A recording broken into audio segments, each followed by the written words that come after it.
Bismillahirrahmanirrahim. Assalamualaikum warahmatullahi wabarakatuh.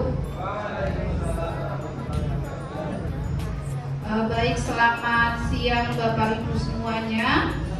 Selamat siang. Sehat ya semuanya ya? Sehat, alhamdulillah. Puji syukur mari kita panjatkan kehadirat Allah Subhanahu wa taala yang telah melimpahkan rahmat dan hidayahnya kepada kita semua, sehingga pada siang hari ini kita bisa berkumpul di ruang Makula Sadewa SD Negeri Bendungan 1 dalam acara diseminasi modul 1.4 penyebaran pemahaman dan juga penerapan pengalaman budaya positif oleh saya sendiri, Vida Ristiana, calon guru penggerak angkatan 9 SD Negeri Bendungan 1 Yogyakarta. Jadi Bapak Ibu, kemarin di modul 1.4 saya belajar terkait modul budaya positif. Budaya positif itu mungkin ada Bapak Ibu yang sudah mengetahui tentang budaya positif. Jadi suatu kebiasaan, suatu nilai-nilai yang ada di sekolah, tapi nilai tersebut adalah nilai-nilai yang baik, nilai-nilai yang positif. Nah, di sini kita akan membahas terkait budaya positif yang ada di sekolah. Jadi budaya positif, nilai-nilai positif, kebiasaan-kebiasaan baik yang ada di sekolah, yang nantinya semua yang kebiasaan baik itu harus berpusat pada murid atau harus berpusat kepada peserta didik. Nah, dengan nanti sekolah itu menerapkan budaya positif, menerapkan pembiasaan-pembiasaan baik yang berpihak pada murid, nantinya murid itu akan mendapatkan pengalaman yang baik. Nantinya murid itu akan menjadi manusia atau murid yang mempunyai kepribadian yang baik dan juga mempunyai tanggung jawab terhadap perilakunya. Nah, untuk selanjutnya di dalam modul budaya positif di sekolah, di sini ada teori terkait dengan semua murid itu terlahir unik. Ya Bapak Ibu semuanya, jadi murid itu terlahir unik sejak lahir.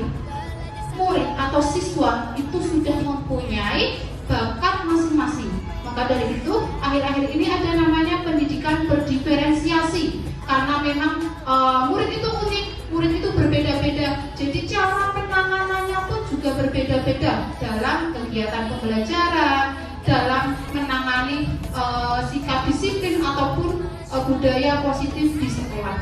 Nah, jadi kita sebagai guru diminta untuk menuntun sifat unik murid ini. Murid unik, kita sebagai guru diminta untuk menuntun supaya apa? Supaya murid yang sifatnya unik, supaya murid yang mempunyai bakat dan minat yang berbeda-beda itu dapat mengembangkan bakatnya sesuai dengan bakat yang dia miliki. Nah, kita sebagai guru, kita sebagai pendidik diminta untuk mendidik anak sesuai dengan trilogi Ki Hajar Dewantara atau sesuai dengan filosofi Ki Hajar Dewantara, yaitu ingarso sung tulodo ing madya mangun karso tuturi handayani. Ingarso sung tulodo yang artinya di depan adalah memberi contoh atau memberi suri tauladan. Ing madya mangun karso di tengah memberikan ide, memberikan gagasan dan juga memberikan semangat kepada anak-anak kita. Tuturi handayani yaitu di belakang memberikan motivasi dan memberikan dorongan kepada murid-murid kita. Nah, motivasi, dorongan itu sesuai dengan kodrat alam dan kodrat zaman. Kodrat alamnya apa? Bahwa murid-murid kita itu berada di SD Negeri Bendungan 1. Mereka dididik, mereka dibiasakan untuk berperilaku baik sesuai dengan kesepakatan yang ada di SD Negeri Bendungan 1, sesuai dengan kodrat zaman. Kodrat zamannya bahwa sekarang di era globalisasi itu kita tidak bisa memungkiri adanya perkembangan teknologi. Bagaimana kita sebagai guru, bagaimana kita sebagai pendidik untuk kreatif, untuk lebih meningkatkan kemampuan kita dalam penguasaan teknologi agar kita dapat memberikan pelayanan yang terbaik kepada murid terkait dengan kodrat alam dan kodrat zaman. Nah, akhirnya ketika budaya positif itu akan menghasilkan disiplin yang dikaitkan dengan kontrol. Kontrol apa? Jadi di sini tugas kita sebagai pendidik, guru itu diminta supaya bisa mengontrol murid, supaya bisa memberikan pemahaman terhadap murid, apapun disiplinnya, apapun peraturan sekolah, tapi kita harus semuanya itu berpihak kepada murid atau berpihak kepada peserta didik. Selanjutnya, ya, jadi untuk modul budaya positif 1.4 ada beberapa materi, ada 6 materi. Yang pertama terkait dengan disiplin positif, teori motivasi, hukuman, konsekuensi, dan restitusi. Yang ketiga ada keyakinan kelas. Yang keempat kebutuhan dasar manusia. Ada 5 kontrol, ada 5 posisi kontrol, dan yang terakhir ada segitiga restitusi. Oke. Untuk yang pertama terkait dengan disiplin positif dan juga nilai-nilai kebajikan universal. Jadi mempelajari disiplin itu kita mampu mengontrol diri dan juga bagaimana menguasai diri untuk memilih tindakan yang mengacu pada nilai-nilai yang kita hargai agar tercapai tujuan mulia yang diinginkan.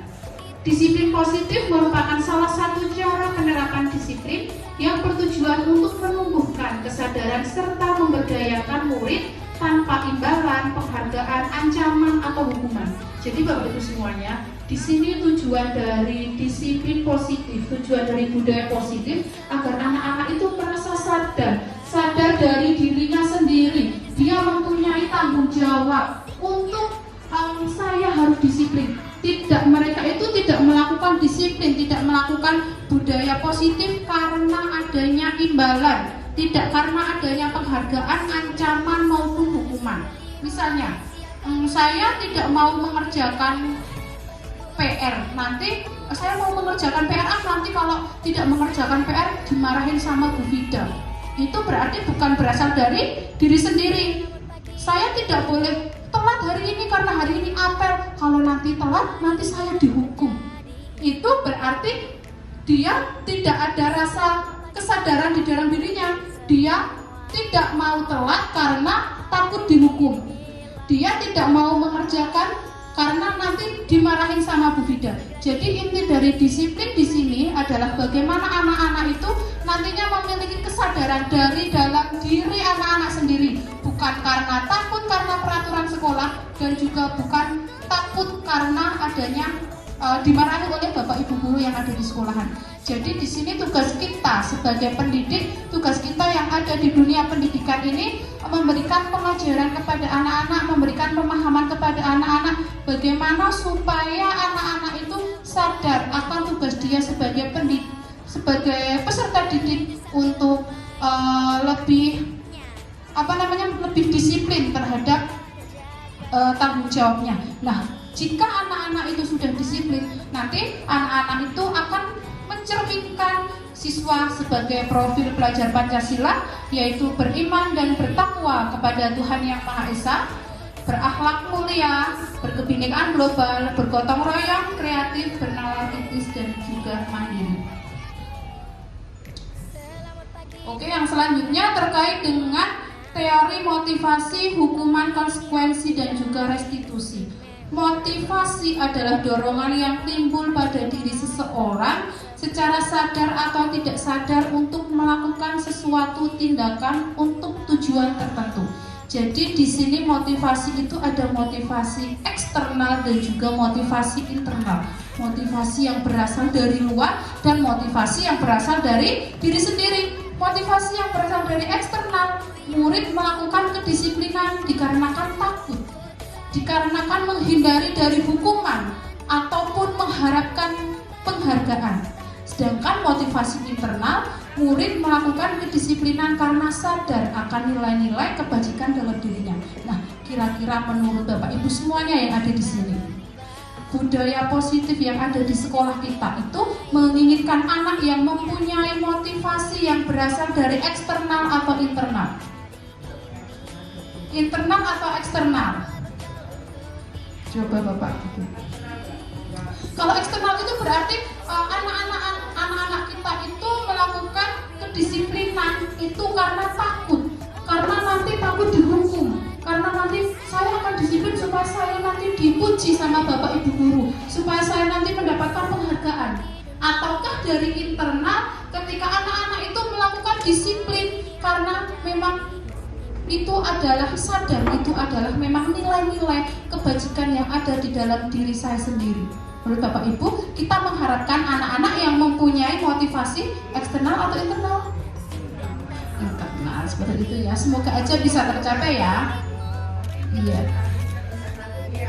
Iya, kita didukung ada eksternal, tapi nanti kita lebih diarahkan supaya anak itu sadar dari dalam diri, bukan karena takut dihukum atau ingin mendapatkan imbalan maupun hukuman. Ada yang positif, ada yang negatif, tetapi di dalam pendidikan guru penggerak ini kita diminta untuk pendidikan yang berpusat pada murid atau pendidikan yang berpusat pada peserta didik. Jadi jangan sampai di situ ada hukuman maupun ada sesuatu yang merugikan pada murid, karena tujuan kita adalah menuntut murid untuk menjadi pribadi yang lebih baik. Mungkin seperti itu. Untuk selanjutnya ada tentang hukuman, konsekuensi, dan restitusi. Nah, di sini bedanya hukuman, konsekuensi, dan restitusi. Kalau hukuman itu bersifat tidak terencana atau tiba-tiba, anak atau murid tidak tahu apa yang akan terjadi dan tidak dilibatkan. Hukuman bersifat satu arah dari pihak guru yang memberikan, dan murid hanya menerima suatu hukuman tanpa melalui suatu kesepakatan atau pengarahan dari pihak guru, baik sebelum atau sesudahnya. Nah, di sini biasanya terkait dengan hukuman ini karena anak-anak mungkin melanggar tata tertib sekolah. Ada tata tertib sekolah, anak-anak melanggar biasanya akan ada hukumannya. Sedangkan di sini ada konsekuensi. Kalau konsekuensi itu sudah terencana atau sudah disepakati, sudah dibahas dan disetujui oleh murid dan guru. Umumnya bentuk-bentuk konsekuensi dibuat oleh pihak guru dan juga sekolah, dan murid sudah mengetahui sebelumnya konsekuensi yang akan diterima bila ada pelanggaran. Kalau konsekuensi jadi mungkin ada kesepakatan, oh kalau melanggar tata tertib ini kesepakatannya apa, nanti konsekuensinya apa gitu. Jadi bedanya kalau hukuman itu peraturannya anak-anak tidak dilibatkan dalam membuat peraturan itu, tetapi kalau konsekuensi itu ada peraturan yang dibuat oleh bapak ibu guru, yang dibuat oleh murid dan sekolah, nanti diskusi. Anak-anak tahu, oh ada peraturan ini, nanti konsekuensinya ini, itu kita buat bersama. Sedangkan kalau restitusi, di sini restitusi itu menciptakan kondisi bagi murid untuk memperbaiki kesalahan mereka, sehingga mereka bisa kembali pada kelompok mereka dengan karakter yang lebih kuat. Kalau restitusi itu gimana kita sebagai seorang guru itu mengembalikan anak itu untuk kembali ke karakter yang lebih kuat. Kita lebih ketika anak-anak melakukan kesalahan, ketika anak-anak melanggar kesepakatan, itu kita diskusi, kayak dalam hal kita diskusi bagaimana baiknya, bagaimana cara kita untuk mengatasi permasalahan yang terdapat pada murid atau pelanggaran tersebut. Untuk selanjutnya, tadi kita sudah belajar tentang hukuman, konsekuensi, dan restitusi. Kalau hukuman itu tadi lebih pada melanggar peraturan, kalau konsekuensi itu adanya kesepakatan, kalau restitusi itu seperti gimana guru itu memberikan solusi atas permasalahan dari murid. Nah, hukuman ini dimulai dari murid diminta berdiri di depan kelas, itu termasuk hukuman. Guru marah kepada murid, ini termasuk hukuman. Murid diminta menulis, saya tidak akan terlambat lagi sampai 100 kali, ini hukuman. Nah, ini contoh kasus murid datang terlambat ke sekolah. Ada kasus nih, murid datang terlambat ke sekolah, nanti murid diminta berdiri di depan kelas, guru marah-marah, murid diminta menulis, saya tidak akan terlambat lagi sampai 100 kali, itu termasuk hukuman. Nah, sedangkan konsekuensi, guru memberikan konsekuensi untuk meminta murid berada di dalam kelas selama jam istirahat berlangsung. Tapi kalau konsekuensi ini tadinya sudah ada kesepakatan antara murid dan guru. Selanjutnya guru tegas dan murid menghormati peraturan karena tadi sudah disepakati bersama. Nah, sedangkan restitusi, guru menanyakan keyakinan kelas yang sudah disepakati bersama dan membantu menyelesaikan masalah. Jadi ketika anak-anak itu melanggar, maka guru itu menanyakan. Kemarin kita sudah membuat kesepakatan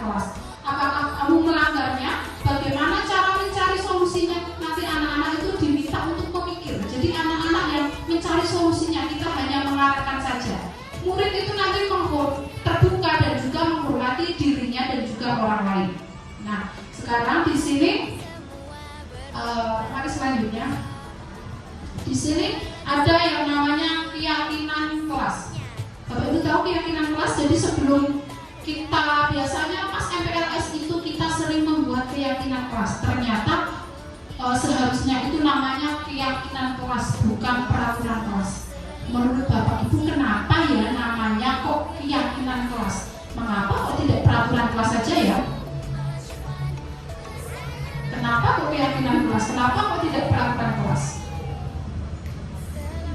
Kenapa? Kalau peraturan itu nanti ada konsekuensinya hukuman itu tadi. Oh iya, jawaban dari Bu Sri tadi sangat tepat. Kalau peraturan itu nanti ada hukumannya, sedangkan kalau hukuman itu kan pasti akan tidak boleh karena akan merugikan murid. Tetapi kalau keyakinan kelas atau kesepakatan kelas itu nantinya akan ada konsekuensi, kalau tidak ya akan ada restitusi. Jadi lebih baik tidak menghukum murid seperti itu. Jadi Bapak Ibu semuanya sebelum pembelajaran di tahun ajaran baru pasti kalian sudah membuat yang namanya kesepakatan kelas. Ada beberapa peraturan-peraturan yang harus disepakati di dalam kegiatan pembelajaran. Anak-anak diminta sebutkan apa saja yang tidak boleh dilakukan selama di kelas 5 atau di kelas 4 atau di kelas 3. Apa saja yang harus dilakukan? Bapak Ibu semuanya sudah melakukan itu ya?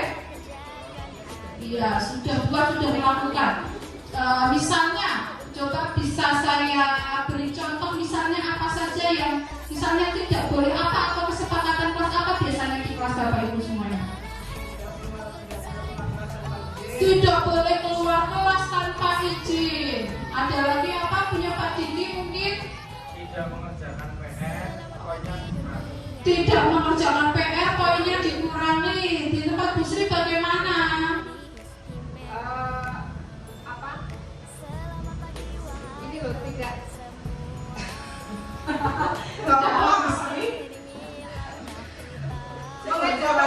Oh iya, tidak boleh mengejek teman. Kalau di depan Pak Rifki bagaimana? Oh iya, biasanya sudah membuat kesepakatan kelas ya. Sudah coba sebutkan salah satu kesepakatan kelas yang ada di depan Pak Rifki. Oh iya, tidak boleh mencoret-coret meja. Jadi biasanya kita membuat kesepakatan kelas itu tidak boleh mencoret-coret meja, tidak boleh makan di dalam kelas, tidak boleh mengejek teman, harus mengerjakan PR, tidak boleh membuang sampah sembarangan. Itu benar. Tetapi di dalam kesepakatan kelas atau di dalam keyakinan kelas itu hendaknya sebuah peraturan kelas tersebut, kesepakatan kelas tersebut harus dibuat dengan menggunakan kalimat positif. Tadi tidak boleh membuang sampah sembarangan. Itu kalimat positif atau kalimat negatif? Negatif. Berarti kita harus membuat kesepakatan kelas itu dengan kalimat positif supaya anak-anak juga melakukan perbuatan yang positif. Ketika ada tidak boleh membuang sampah sembarangan, itu termasuk negatif. Yang positifnya itu yang seperti apa? Yang membuang sampah pada tempatnya boleh, atau menjaga kebersihan itu juga boleh. Jadi ketika menjaga kebersihan itu sudah lingkupnya luas semuanya. Jangan tidak boleh gitu. Jadi mungkin kedepannya bisa dirubah supaya membuat kesepakatan kelas itu dengan menggunakan kalimat yang positif. Tadi ada lagi yang punya Bu Sri, itu terkait dengan tidak boleh mengolok-olok teman, tidak boleh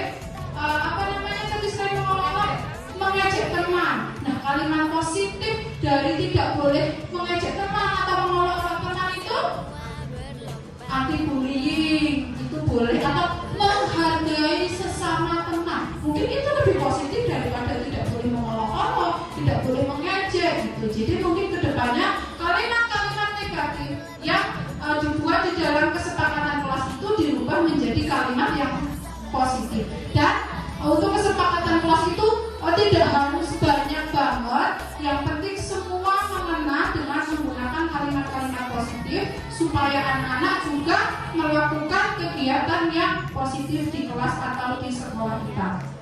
Nantinya setelah kita membuat kesepakatan kelas,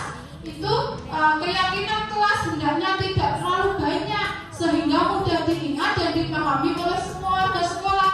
Keyakinan kelas baiknya sesuatu yang dapat diterapkan di lingkungan sekolah. Jadi tidak usah membuat kesepakatan kelas atau keyakinan kelas yang bagus tapi tidak bisa diterapkan di sini.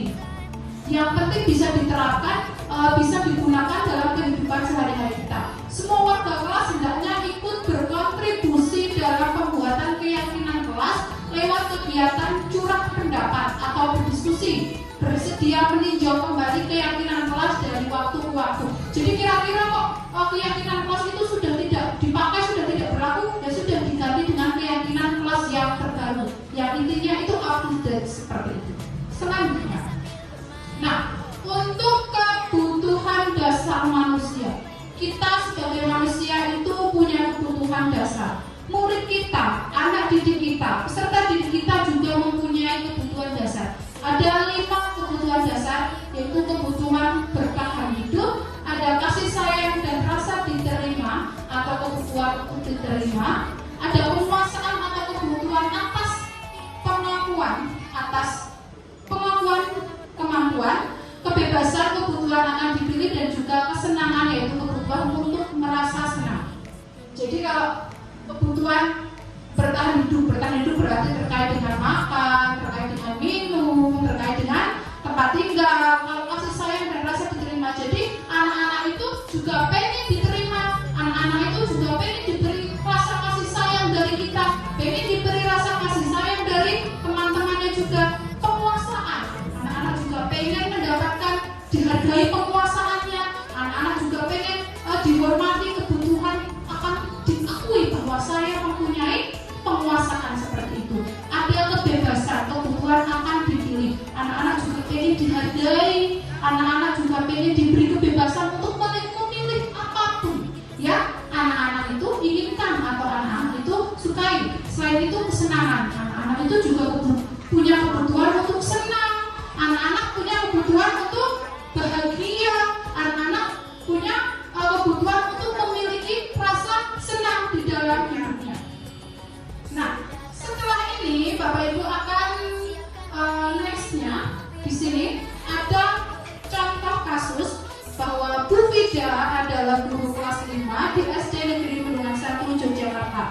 Bu Vida sedang bingung menghadapi salah satu murid di kelasnya, Riko namanya. Beberapa murid melapor dan mengeluh. Riko seringkali minta bekal makan siang mereka dengan paksa. Nah, jika Bapak Ibu menghadapi situasi seperti Bu Vida, apa yang akan Bapak Ibu lakukan? Dan menurut Bapak Ibu, kira-kira apa alasan Riko melakukan hal tersebut? Ada yang bisa bantu? Ada yang bisa bantu ketika ada kasus ini? Ada kasus guru kelas 5 yaitu Bu Vida itu sedang bingung karena salah satu murid di kelasnya itu namanya Riko, banyak teman-temannya yang melapor karena dia sering meminta dengan paksa makan siang teman-temannya. Nah, jika Bapak Ibu menghadapi situasi seperti Bu Vida, apa yang akan Bapak Ibu lakukan? Terus menurut Bapak Ibu kira-kira apa alasan Riko melakukan hal tersebut? Coba saya minta 2 Bapak atau Ibu yang tentang jika Bapak Ibu menghadapi situasi seperti Bu Vida, apa yang akan Bapak Ibu lakukan? Ada yang mau bantu menjawab?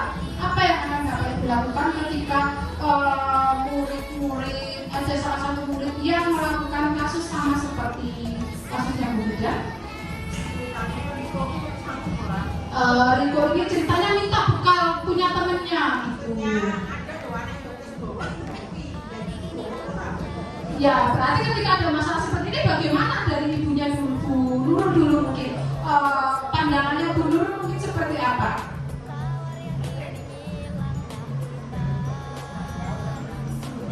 Satu ditanya satu orang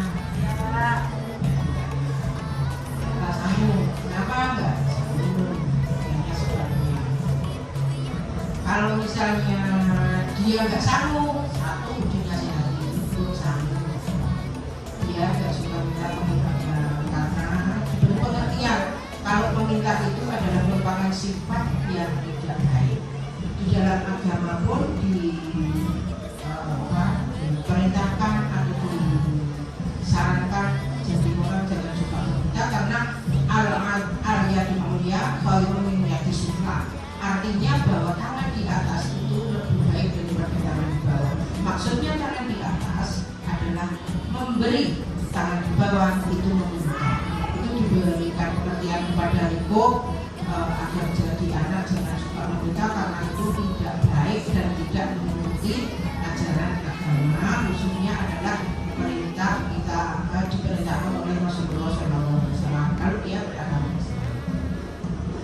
tidak, kalau bukan Islam tentunya sama saja, cuma dalilnya tadi tidak dipakai. Begitu. Kita beri tepuk tangan buat Bu Nurul. Ada pandangan lain terkait jawaban Bu Nurul mungkin? Ada yang mau menambahkan jawaban dari Bu Nurul? Sudah cukup Pak Riki? Mau menambahkan jawaban dari Bu Nurul? Oh iya. Ya, kalau saya menghadapi situasi seperti itu, tidak malam ini, kita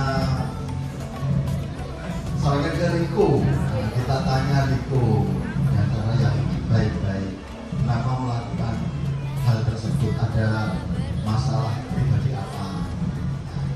Mungkin Riko akan menyampaikan alasannya apa ada alasan bunda, apa ada alasan yang lain yang disampaikan dulu, tidak membawa bekal, tidak membawa satwa, atau mungkin dari itu sifatnya itu sendiri punya karakter, dia senang ketika ambil paksa, berarti karakter yang tidak baik. Maka tugas kita untuk meluruskan pada itu, kalau itu perbuatan itu tidak baik, sehingga itu punya kesadaran oh ini tidak baik, tidak perlu diulangi lagi. Dengan banyak kita sampaikan alasan-alasan yang bisa diterima oleh itu. Kita beri tepuk tangan buat Pak Rifki. Ya, jadi langkah pertama kita harus konfirmasi terlebih dahulu kepada Riko. Apa alasan Riko itu kok tidak membawa bekal seperti itu? Ya, tadi jawaban dari Ibu Nurul maupun jawaban dari Pak Rifki semuanya sudah baik terkait menanyakan terlebih dahulu alasan mengapa Riko tidak membawa bekal. Setelah itu nanti digali lebih lanjut. Nah, dengan kasus Bu Vida ini, Bu Vida di kelas 5 ini, jika dikaitkan dengan 5 kebutuhan dasar manusia, tadi boleh di-back lagi, 5 kebutuhan dasar manusia terkait dengan kebutuhan bertahan hidup, ada kasih sayang, ada kekuasaan, ada kebebasan dan juga kesenangan. Berdasarkan kasus tadi, itu selanjutnya Pak Haris, selanjutnya ya. Selanjutnya lagi, oke. Kebutuhan dasar apa yang sedang dipenuhi Riko? Jika jawaban Riko itu Riko lapar dan orang tuanya tidak membawakannya bekal makan siang. Ketika jawabannya saya lapar Bu karena orang tua saya tidak membawa bekal, tidak bawain bekal saya makan siang, berarti itu termasuk kebutuhan dasar yaitu iya bertahan, kebutuhan untuk bertahan hidup. Karena Riko tadi membutuhkan makan untuk bertahan hidup. Selanjutnya, jika jawaban Riko itu adalah teman Riko jadi perhatian sama Riko karena tidak membawa bekal. Nah, Riko tidak membawa bekal walaupun nanti dipaksa, tapi kasihan Riko tidak membawa bekal. Mungkin sekali dua kali seperti itu. Kira-kira nanti Riko itu mengharapkan kasih sayang dan juga rasa diterima dari teman-temannya Riko. Selanjutnya, Riko merasa hebat karena temannya jadi takut dan menuruti keinginannya. Ketika nanti ditanya sama gurunya, Riko kenapa ngelakuin itu? Kan saya hebat. Kan nanti teman-teman jadi takut sama saya. Nah itu Riko itu memenuhi kebutuhan dasarnya yaitu penguasaan. Jadi Riko kayak merasa dia itu pengen dihargai penguasaannya. Tindakannya tidak bisa dibenarkan. Kita konfirmasi dulu kepada anak. Itu menurut anak, oh berarti saya itu harus dihargai penguasaannya. Tapi kita sebagai guru kan nanti membimbing. Nah kalau kayak gini itu tidak diperbolehkan, sebaiknya seperti ini. Tapi mungkin yang namanya anak-anak kan punya perasaan, saya kan pengen dihargai. Mungkin caranya salah. Nah tugas kita sebagai guru itu kan meluruskan pemikiran anak tersebut. Kan saya pengen disayang teman-teman, kan saya pengen teman-teman itu perhatian sama saya. Tapi mungkin kita sebagai kan kita konfirmasi dulu mungkin pemikiran anak seperti itu. Menurut anak itu sudah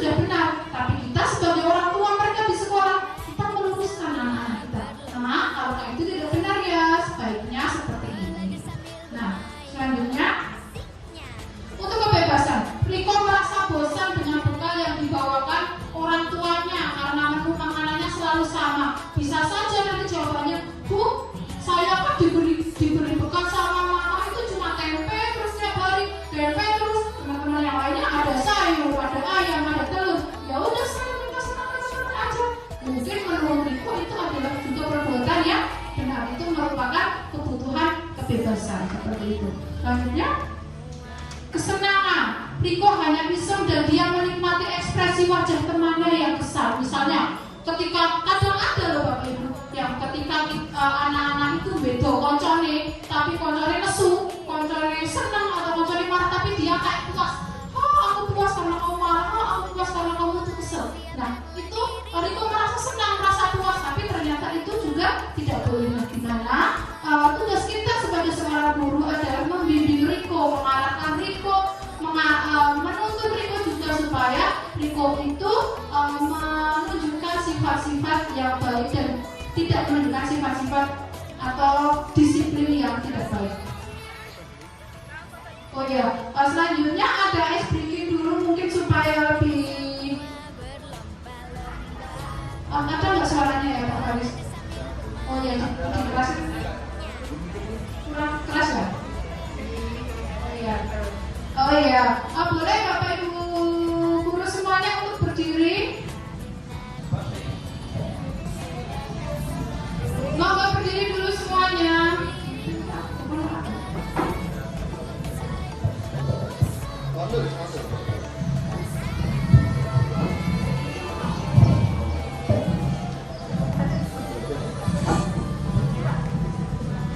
Ayo kita coba bersama.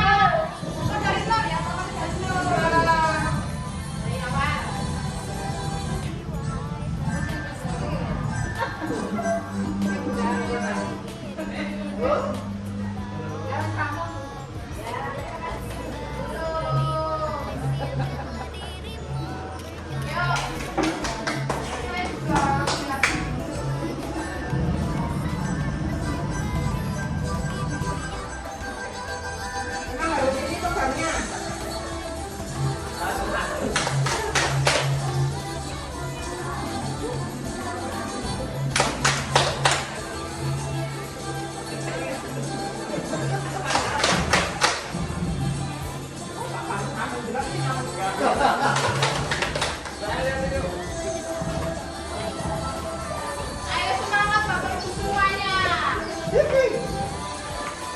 Asik. Enggak.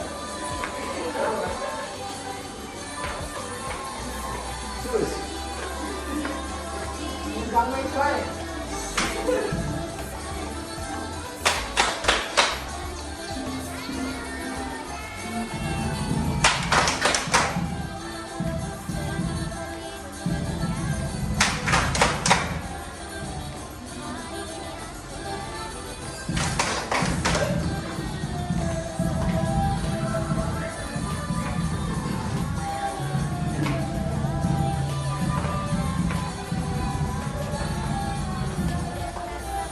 Jangan lupa senyum ya. Kelihatan bahagia.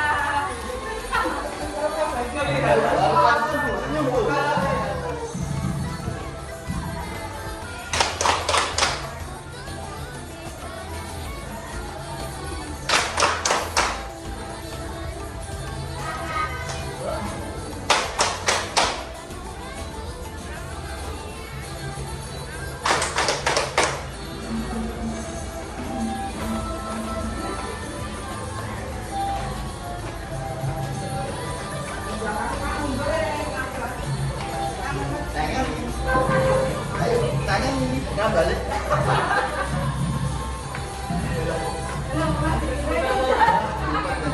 Gue tenang.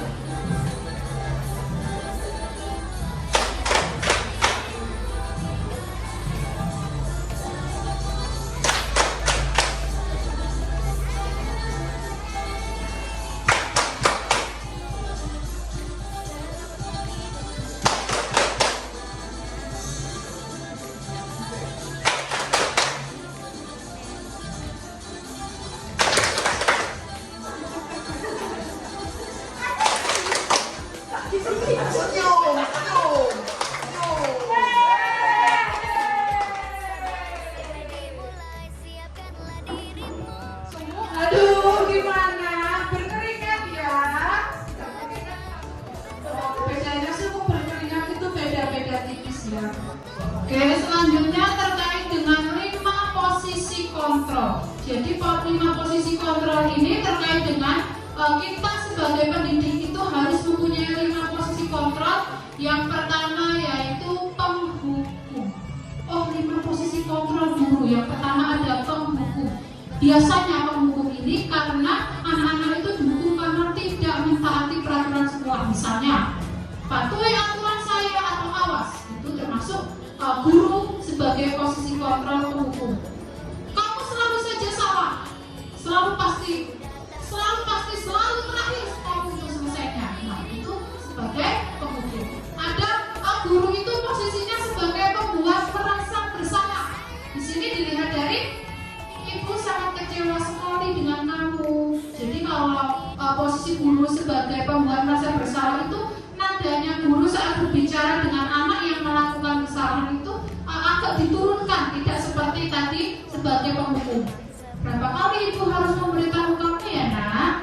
Gimana coba kalau orang tua kamu tahu kamu berbuat seperti ini? Nah, itu termasuk posisi kontrol guru sebagai pembuat merasa bersalah.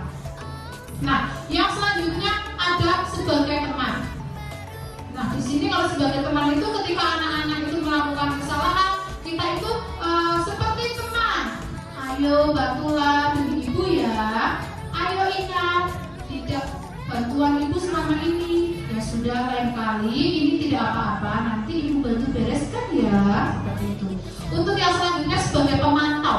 Kalau pemantau ini sebagai menyelidiki, memantau saja peraturannya apa yang telah kamu lakukan, sanksi atau konsekuensinya seperti apa, gitu sebagai pemantau. Sedangkan sebagai manajer itu apa yang kamu yakini. Jadi ketika anak-anak itu melakukan kesalahan, kita bertanya kepada anak-anak.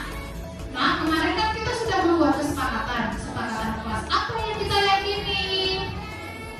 Apa rencana kamu untuk memperbaiki hal tersebut? Jadi nanti diminta untuk mencari solusinya seperti itu. Nah, menurut Bapak Ibu semuanya, dari 5 posisi kontrol guru ini, yang paling baik itu posisi kontrol sebagai apa? Ketika anak-anak melakukan kesalahan, 5 posisi kontrol yang terbaik menurut Bapak Ibu itu yang mana? Pemantau. Hah? Teman. Selain itu manajer. Ada yang lain? Ada yang lain Bapak Ibu yang terbaik. Diharapkan kita mendidik sesuai dengan kodrat anak, mendidik yang berpihak pada murid. Itu nantinya posisi kontrol sebagai apa? Yang terbaik adalah sebagai manajer. Nanti kita diminta kepada anak. Nah, apa sih kesepakatan yang sudah kita yakini? Terus gimana kamu itu nanti mengatasi masalahnya? Kamu depannya itu ini seperti apa? Jadi anak itu nanti menggali lagi kesepakatannya. Terus nanti anak itu juga mencari solusi, saya harus seperti apa nanti supaya tidak mengulanginya lagi seperti itu. Nah, tadi posisi sebagai ada 5 itu ya. Nah, sekarang saya tanya, jika ada kata-kata dari Bapak atau Ibu guru kecewa sekali dengan kamu. Nah, posisi kontrol apakah aku? Posisi guru, Ibu guru kecewa sekali dengan kamu. Posisi kontrol sebagai apakah aku? Pembuat rasa bersalah. Coba kita cek Pak Faris. Sebagai pembuat rasa bersalah, tepuk tangan. Oke. Untuk pertanyaan yang selanjutnya, posisi kontrol apakah aku? Jika Bapak atau Ibu guru mengatakan kamu tidak pernah benar melakukannya, itu apa coba posisi kontrolnya? Kamu tidak pernah benar melakukannya. Apa ya? Penghukum atau hukuman? Coba kita cek Pak Faris jawabannya. Tepuk tangan buat kita semuanya. Selanjutnya yang nomor 3, posisi kontrol apakah aku? Apa rencana kamu untuk memperbaiki masalah ini? Manajer. Cek Pak Faris jawabannya. Dapat sekali. Selanjutnya, ayolah lakukan ini demi guru ya.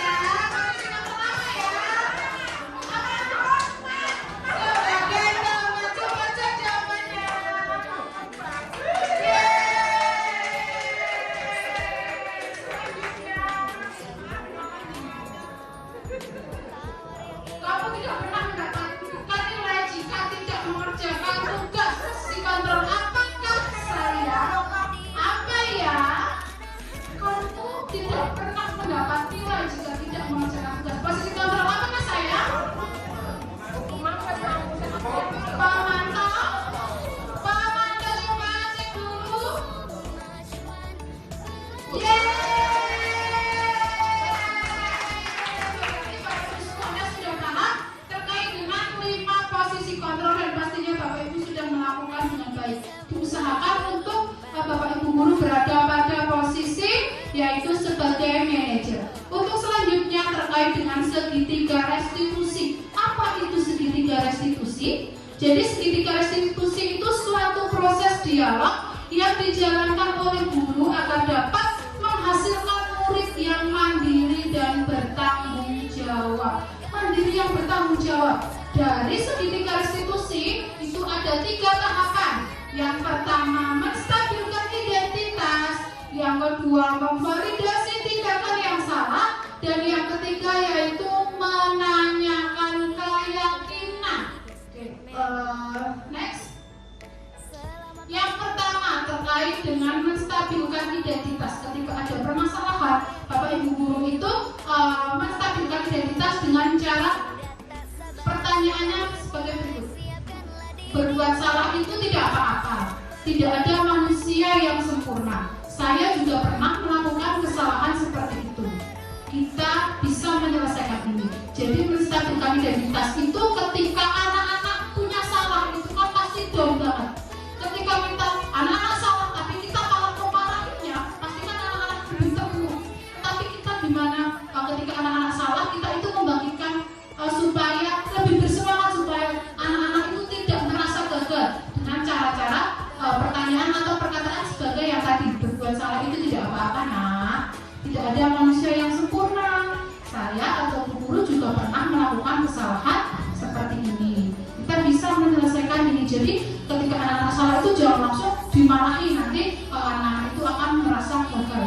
Yang selanjutnya validasi tindakan yang salah dengan pertanyaan, padahal kamu bisa melakukan yang lebih buruk dari ini ya. Kamu pasti punya alasan mengapa melakukan hal ini. Kamu patut bangga pada diri kamu sendiri karena kamu telah melindungi sesuatu yang penting bagi kamu. Nah, jadi validasi tindakan yang salah. Selain ini juga kita bisa mencari atau memberikan pertanyaan apa alasan kamu melakukan ini. Jadi kita menggali penyebabnya anak-anak melakukan kesalahan itu apa ya, seperti itu. Untuk menanyakan keyakinan, jadi apa yang kita percaya sebagai kelas atau keluarga, apa nilai-nilai umum yang kita telah sepakati, apa bayangan kita tentang kelas yang ideal, kamu mau jadi orang yang seperti apa. Jadi kalau menanyakan keyakinan kelas itu, kita meminta anak untuk mengingat kembali keyakinan kelas, kesepakatan kelas yang sudah kita sepakati bersama. Mau jadi apa kalian sudah melanggar kesepakatan kelas atau tidak. Terus kedepannya bagaimana setelah kalian itu melanggar kesepakatan kelas, mau memperbaiki atau tidak. Jadi nanti anak-anak itu berpikir sendiri, nanti bercerita melakukan kesalahan karena apa, bagaimana solusinya. Nanti Bapak Ibu guru itu hanya sebagai pendorong atau memberikan arahan saja. Selanjutnya, ya, jadi di sini ada contoh penerapan segitiga restitusi. Kemarin ada 2 contoh kasus. Kasus yang pertama, pada saat jam pelajaran pertama, siswa kelas 5 sedang melaksanakan kegiatan pembelajaran tentang rantai makanan dan murid diminta untuk berdiskusi kelompok. Ketika sedang berdiskusi, salah satu murid bernama Dewa mengikuti diskusi sambil makan di dalam kelas. Oke, selanjutnya.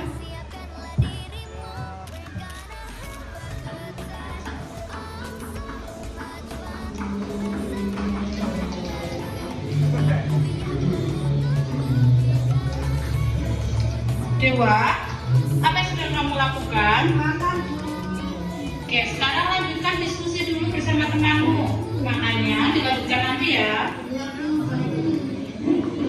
Oke, siapa yang Dewa?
Jadi ketika anak-anak itu melakukan kesalahan, kita tidak langsung memarahinya, tapi kita menyelesaikan masalahnya dengan menggunakan segitiga restitusi, yaitu memvalidasi tindakan yang salah, terus nanti menanyakan keyakinan kelas, seperti itu. Selanjutnya untuk kasus yang kedua terakhir ini, Karissa adalah siswa kelas 5 SD Negeri Lindungan 1. Saat jam pertama, Bu Desi menanyakan tugas rumah kepada murid kelas 5. Karissa sedang sibuk mengerjakan sesuatu. Bu guru kelas 5 menghampirinya, ternyata dia belum mengerjakan tugas rumah yang diberikan oleh bu guru yang seharusnya akan dinilai sebentar lagi. Oke, selanjutnya. Nah, seperti ini kasusnya. Anak-anak, apakah semuanya sudah selesai mengerjakan PR dari Bu Bida? Sudah, Bu. Oke, sudah ya.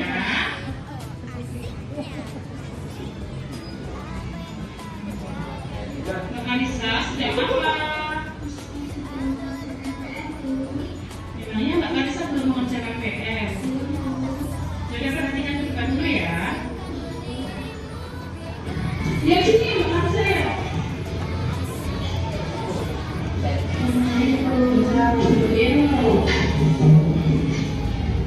Mbak Kanisa, tidak apa-apa. Mbak Kanisa tahu nggak kenapa Mbak Kanisa itu tidak datang ke sini?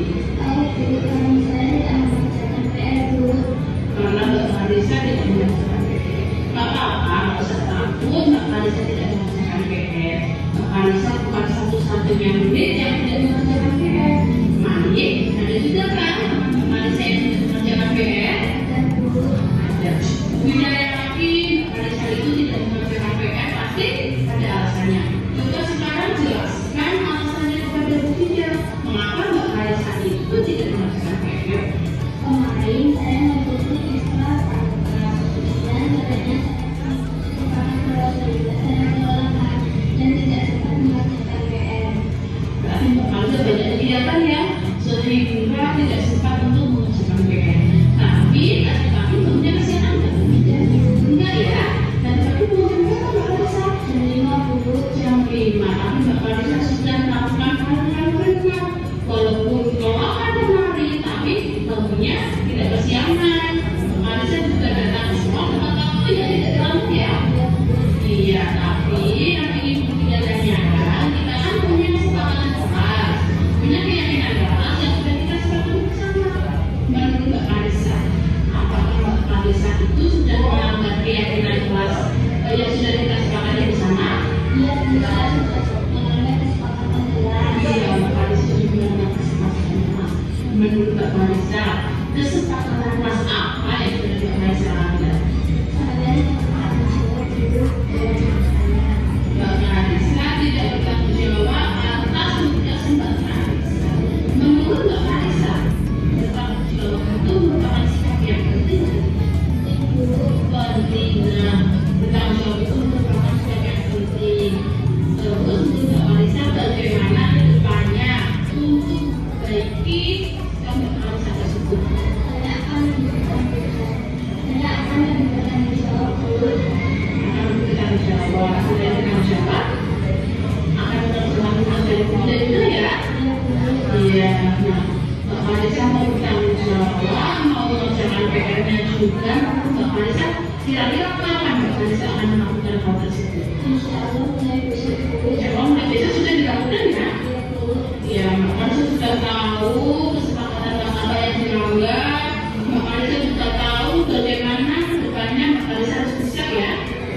Sekarang Mbak Kanisa boleh ke kelas untuk mengikuti kegiatan pembelajaran berikutnya ya. Terima kasih ya Bu. Sama. Assalamualaikum.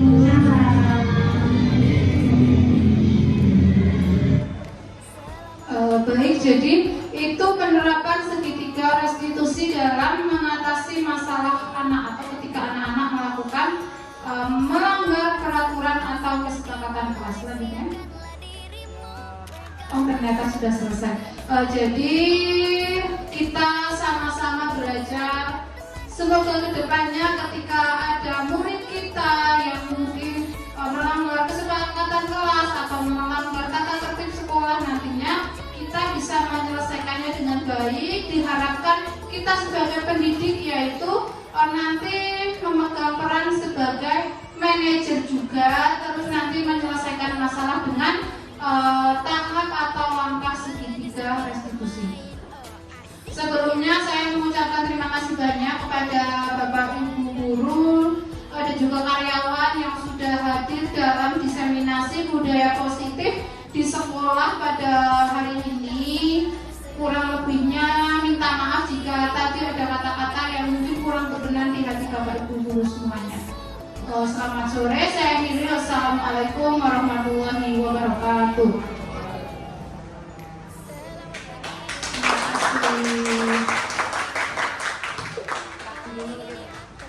Istimewa. Selamat pagi wahai teman semua.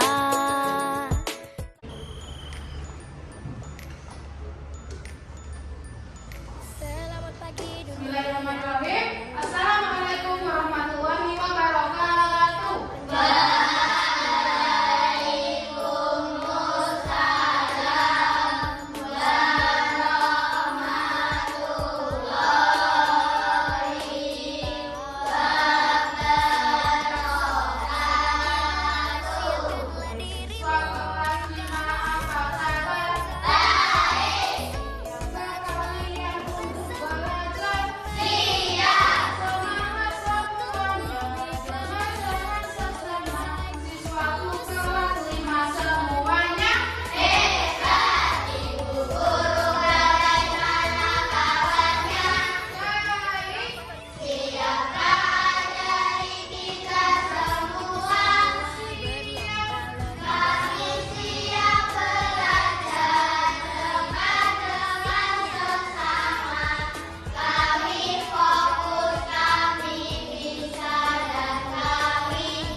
Tidak mengecek nama teman dengan sebutan orang tua, terus tidak tidak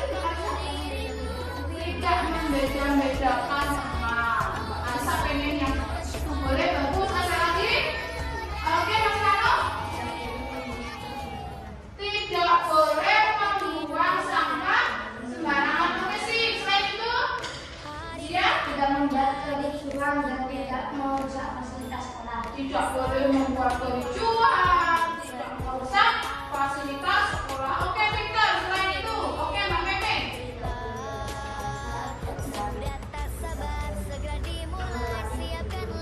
Baik, Victor, menghormati guru, tidak boleh berkata kasar. Hebat lagi, Mbak Vika.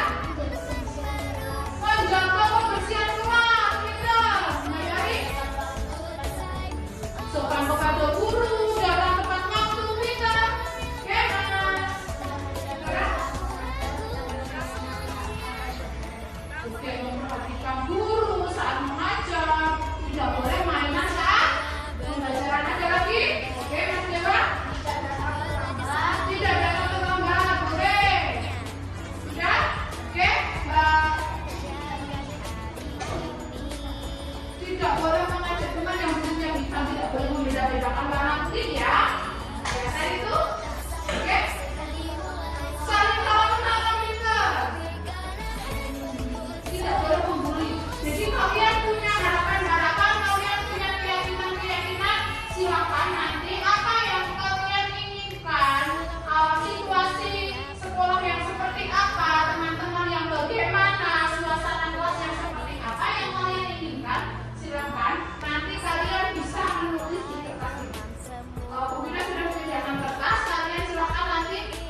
dunia penuh warna. Hari ini akan jadi istimewa. Selamat pagi wahai teman semua. Tawar yang iringi langkah kita. Sudah tak sabar segera dimulai. Siapkanlah dirimu. We're gonna have a good time. Oh so much fun. Bersama. Oke, kita sudah mendapatkan beberapa keyakinan kelas, pendapat dari teman-teman. Bu Vina bacakan satu-satu, nanti kalian berpendapat setuju atau tidak, itu ya? Ya? Oke. Yang pertama mau dari warna apa dulu? Dari warna hijau. Dari Mas Bara. Ingin kelas yang sunyi. Yang sunyi. Setuju gak? Yang sunyi itu berarti mungkin gak bising ya, ketika pembelajaran juga gak rame sendiri gitu ya. Ramenya itu rame ketika diskusi, ramenya itu rame pembelajaran, bukan rame guyonan ya. Setuju? Oke. Tidak boleh berisik, setuju gak? Setuju. Harus setuju apa juga kalian? Tidak boleh ngobrol sama pembelajaran? Setuju, mantap. Memperhatikan guru saat mengajar? Oke. Sekarang dari Mas Dewa. Tidak apa itu? Oh, tidak boleh membuli. Setuju gak? Setuju. Tidak membeda-bedakan teman? Setuju ya. Oke, selanjutnya dari Mas Vano. Menghargai guru dan teman-teman boleh? Setuju gak? Mantap. Dari Mbak Memek saling tolong-tolong. Setuju. Menghormati guru juga? Setuju, tadi sudah disebutkan. Tidak boleh berkata kasar. Tidak boleh berkata kasar kita. Melaksanakan pikir dengan tertib. Tidak boleh membeda-bedakan. Harus kita saling menghargai ya. Terus ada Mbak Rafika, menjaga kebersihan kelas ya. Tadi sudah setuju ya. Tidak membuli teman tadi sudah setuju ya. Melaksanakan pikir dengan tertib juga sudah. Mas Dia, tidak membuat keributan, setuju? Setuju. Apalagi ini guru yang ramah dan teman yang baik, kelas yang bersih, setuju? Setuju, mantap. Sekarang dari yang warna apa sekarang nantinya? Warna pink dari Ayla. Tidak mengejek kulit hitam? Boleh. Tidak menarik teman? Tidak boleh menyakiti teman gitu ya, berarti ya. Tidak mengobrol saat pelajaran? Setuju. Datang tepat waktu, Mbak Yori? Setuju. Sopan kepada guru? Setuju. Ada tidak boleh main saat pelajaran? Setuju. Ada mengerjakan PR yang diberikan Ibu Vida? Setuju. Ada Mbak Memek tidak memukul atau mendorong? Setuju. Dari Mas Dia itu ada apa itu? Oh, kelas yang sunyi, piket sesuai jadwalnya, setuju? Setuju. Sekarang yang warna? Oke, kuning dari Mbak Marisa. Berdiskusi dengan anggota kelompoknya? Setuju. Dan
nanti kita sepakat bersama. Siap? Tapi kesepakatan kelas ini, keyakinan kelas ini kita rubah. Yang tadinya itu tidak boleh, nah kita rubah menjadi kalimat yang lebih positif. Tadi misalnya, kayak tidak boleh membuang sampah sembarangan, tidak boleh mencoret-coret tembok, tidak boleh merusak fasilitas sekolah. Itu kalau dijadikan kalimat positif seperti apa? Membuang sampah pada tempatnya boleh. Selain itu, menjaga kebersihan kelas atau kebersihan lingkungan. Itu sepakat ya. Yang pertama yaitu menjaga kebersihan lingkungan sekolah atau kelas. Setuju? Sepakat? Sepakat? Yang kedua tadi ada apa ya? Ada yang tidak boleh mengejek, teman, tidak boleh apa lagi tadi ya? Menendang teman, tidak boleh apa lagi tadi? Tidak boleh membeda-bedakan teman. Selain itu,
melanggar kesepakatan kelas itu, nanti Bu Bida ajak diskusi kalian. Silakan supaya lebih diingat-ingat lagi. Silakan supaya lebih diingat-ingat dipahami lagi kesepakatan kelas yang sudah kita sepakati bersama, keyakinan kelas yang sudah kita sepakati bersama, supaya kedepannya tidak diulangi. Setuju ya? Setuju. Baik, kalau setuju silahkan kita nanti akan bersama-sama membuat tentang keyakinan kelas kita nanti bisa ditempel di background supaya kalian juga bisa mengingat terus apa itu keyakinan kelas kita, kesepakatan kelas kita supaya tidak lupa dan tidak siap? Siap? Untuk supaya lebih oke, kita setuju dengan kesepakatan.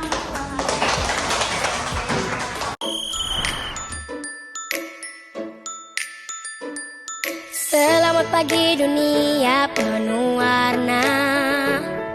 Hari ini akan jadi istimewa. Selamat pagi wahai teman semua. Tawar yang iringi langkah kita. Sudah tak sabar segera dimulai. Siapkanlah dirimu. We're gonna have a good time. Oh so much fun. Bersama teman baru, itu yang aku tunggu. We're gonna have a good time. Oh so much fun. Belajar hal yang baru, tak perlu ragu-ragu.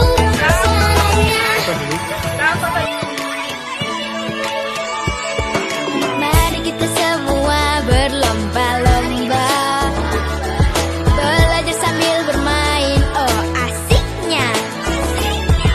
Apa yang kita kerjakan hari ini adalah bekal untuk di hari nanti.